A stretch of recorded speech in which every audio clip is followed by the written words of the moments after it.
I finally downloaded Sprite a couple weeks ago. I say finally because I've always wanted to learn pixel art. I've dabbled in it a couple of times. I even won an art contest like 13 or 14 years ago for this Mass Effect 3 demake image that got me a bunch of Mass Effect swag, but I've never actually like sat down and said, all right, let's learn pixel art. So I just finished book 8 of Dungeon Crawler Carl and thought, why don't I turn the characters of that book into some pixel art? So let's start with Princess Donut. Actually, I did start with Carl, but I didn't record that process, but you will see him later. So here with Princess Donut, I'm on a 64 by 32 pixel canvas. So think like Chrono Trigger sprites, somewhere around there. I went with the silhouette style of character design because I think that's really helpful in pixel art because you have such a limited space and it really helps you understand where the character is, how much screen real estate they're going to take up. And I like to pretend, I'm not a game developer, that I might make this for a game, so I need to think about how they might animate, how they might be readable on the screen to the player at all times. When it comes to pixel art style that I like, it's anything with really big and expressive faces. So think like Metal Slug or Turtles in Time, anything that I like always think about when the turtles are like, ouch, my toes, when they hit their toes or they fall into the sewer or anything like that, where you can really see their face. I will sacrifice proportions or whatever else to have an expressive face in a character design. I just love that. So that is the kind of pixel art that I will probably lean towards making and what I did here.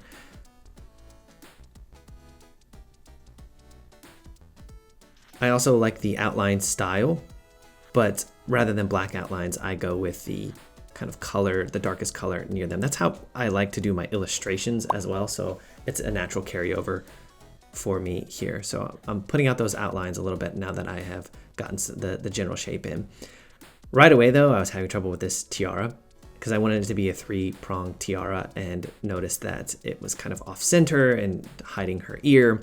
Also, these colors were clashing here. I am just absolutely struggling with the tools of Sprite. But the colors were kind of clashing and I wanted to keep the color palette limited, but I did end up having to make the colors a lot brighter on this tiara just so you can read it. And I was playing around with like different colors and kind of sparkles to it. Something I really like so far about pixel art is just how quickly you can change things and how easy it is. Just a single pixel can change the way something reads or what it implies. And so it's fun just experimenting as you go. I'm happy enough with where that tiara is. I added the collar just to break up the face and body. And then when it comes to her fur patterns, I know the books kind of describe her as like having kind of swirls or just kind of a mix of different browns. But that was really not very readable at all if I were to put that on pixel art form. So we did the ends of the feet and the end of the tail a different color. And then the brown around her face, kind of Ewok style. I like that, keeps it expressive and would allow me to, if I were to animate this face, it would kind of have a canvas that can stretch and move and you can see her expressions very clearly that way. There, I made the eye a little bit bigger too. Again, just make that more expressive and those eyebrows. I like to always listen to the character, hear them in my head as I draw them or as I design them. There's always some kind of sound or some sort of dialogue that I will hear that just repeats over and over. And for this, as I'm drawing, I just keep hearing Donut say, "You know how I feel about pixel art, Carl." Just that kind of face and that sound is what I was hearing as I drew her. I played a little bit with the tag on her collar. Thought I might make it a little bit bigger to imply some kind of magical gear, but that just drew too much attention. I really just wanted to break those two things up.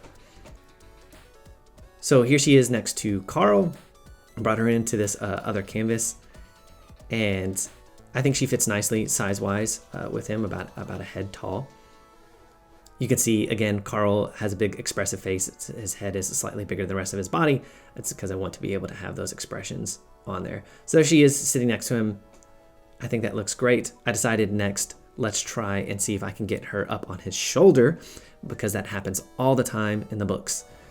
The problem being that her fur and his hair are the same colors. So I thought this might be a fun challenge as I wrap this first project up to see if I can pull this off. So obviously she needs to be offset a little bit so you can see her. So I'm going to have her hanging off his shoulder and right off here off the front. and then have her tail kind of coming up around the back. Just like with Donut, with Carl, I had to kind of decide what of his gear was actually going to be part of his character sprite, because he has so much, but you want the things that are, one, easy to animate, and two, recognizable without clashing too much. So I have his bandana, but I didn't go with a full cloak. Maybe that might be fun to animate in later, but I didn't want it to get too busy. And then his gauntlet and his knee pads. Anything else, I think you might just like pop in for a short animation or a special attack or something like that. Again, I'm not going to make a video game out of Dungeon Crawler Carl, but I like to pretend like it might be animated at some point. Here I just came back and I made Donut's tail a little bit thicker than the non-shoulder version of her, just so that it sticks out a little bit more. There's a little bit more of that contrast between different states. I imagine this tail kind of wiggling around as they stand in that kind of ready mode. And so there we have it. Pew pew. There's her magic missiles shooting out of her eyes. There's Donut and Carl. Obviously, I will have to do the rest of the crew, Katya, Florin, several other people as we go. So thank you so much for watching, and I will see you next time.